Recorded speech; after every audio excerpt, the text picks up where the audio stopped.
If you've ever watched a young puppy sprint through tall grass, you have likely seen this exaggerated bounding motion. This skeletal diagram illustrates a normal canine running gait. Forward propulsion relies on the independent, alternating rotation of both hind legs.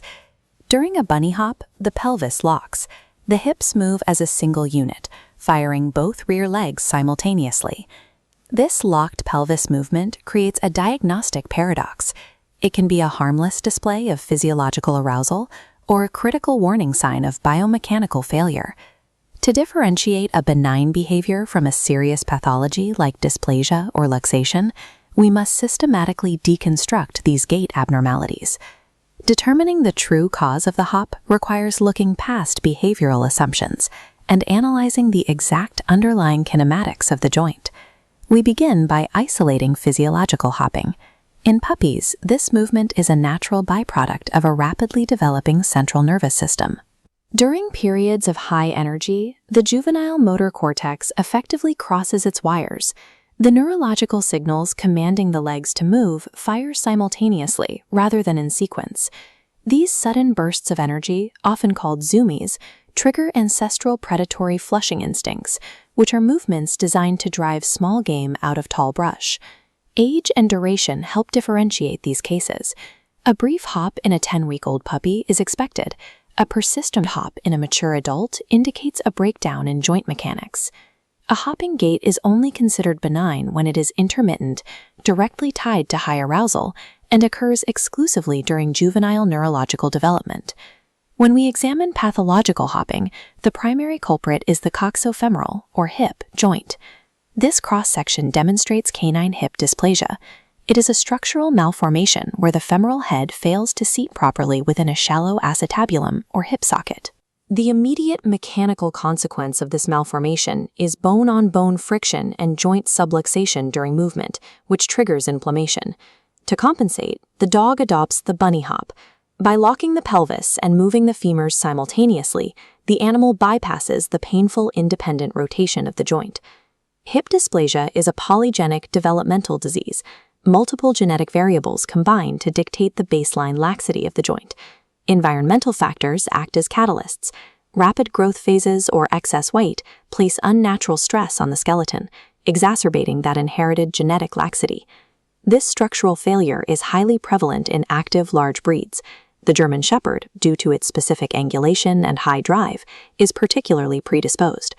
Giant breeds like the Great Dane are also at risk, as their sheer mass increases the load borne by the malformed joints. If the compensatory gait fails to protect the joint, the continuous friction causes dorsal acetabular rim microfractures and severe osteoarthritis. The dog adopts this hopping gait as a calculated biomechanical strategy to bypass joint friction and prevent the joint from seizing entirely. Not all gait abnormalities present as a continuous bilateral hop. Sometimes the presentation is an intermittent sudden skip that results in a temporary three-legged gait. This frontal view of a canine knee demonstrates the mechanics of the stifle joint. In a healthy knee, the patella glides smoothly up and down within a deep, stable vertical trench called the trochlear groove. Patellar luxation occurs when the kneecap mechanically dislocates from this groove. This compromises the leg's ability to bear weight, forcing the joint to lock and creating the physical skip. When the cap slips inward, it is classified as medial patellar luxation. This specific inward dislocation is the dominant presentation in small and toy breeds, such as the Pomeranian. Conversely, lateral patellar luxation involves an outward slip. This typically afflicts larger breeds and often co-occurs with hip dysplasia. This 4-stage chart visualizes the standardized veterinary grading scale used to quantify the severity of the luxation. At the lower end, Grade 1 involves manual luxation by a clinician. Grade 2 involves spontaneous luxation that returns to position on its own. This temporary dislocation is what causes the classic intermittent skip. At the severe end, a Grade 3 luxation is permanent but manually reducible. By Grade 4, the patella is permanently luxated and irreducible, leaving the groove edge worn flat and resulting in a continuous crouch. Analyzing the frequency and laterality of the gait abnormality, an isolated sudden skip versus a continuous bilateral hop, allows clinicians to isolate the pathology to the stifle rather than the hip. Clinicians must also evaluate for clinical mimics, cases where the primary hip and knee joints appear radiographically normal, yet the dog still exhibits a hopping gait. These cases are often driven by secondary soft tissue injuries, specifically strains in the iliopsoas hip flexor and pectineus myalgia. This is a cascading effect. Overworking the pelvic muscles to combat joint subluxation ultimately leads to acute muscle spasm, which mimics the presentation of primary bone disease. These soft tissue and joint issues share critical warning signs, including noticeable pelvic muscle atrophy, stiffness after resting, and a reluctance to jump. Visual gait analysis is only the first step.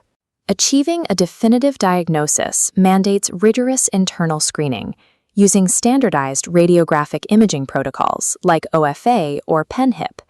Because severe soft tissue myalgia mimics skeletal defects, an accurate clinical diagnosis demands looking past the outward hop to visualize the internal architecture. Once diagnostics are complete, the intervention pathway scales directly with the severity of the structural defect. For mild cases, clinicians utilize conservative management. Strict weight control is the most critical factor in reducing the mechanical load on the compromised joint. The supporting pillars of conservative care include NSAIDs for inflammation control, specific joint supplements like collagen and glucosamine, and targeted physiotherapy. This geometric model compares interventions for hip pathology. In puppies, juvenile pubic symphysiodesis fuses the pelvic floor to tilt the sockets forward and capture the femoral heads. In adults, surgeons may perform a femoral head osteotomy, removing the femoral head entirely to eliminate bone-on-bone contact, or a total hip replacement with a prosthetic insertion. Correcting patellar luxation requires different geometric alterations. Surgeons may perform a tibial crest transposition or physically deepen the trochlear groove so the patella can track securely. While the genetic blueprint for these diseases is inherited, early detection of gait anomalies prevents the onset of irreversible osteoarthritis. Understanding the precise kinematics of the hop empowers owners and clinicians to intervene proactively, restoring pain-free mobility before the joint becomes non-functional. Please comment below with your own experiences regarding canine joint health. Thank you for watching. See you in the next video.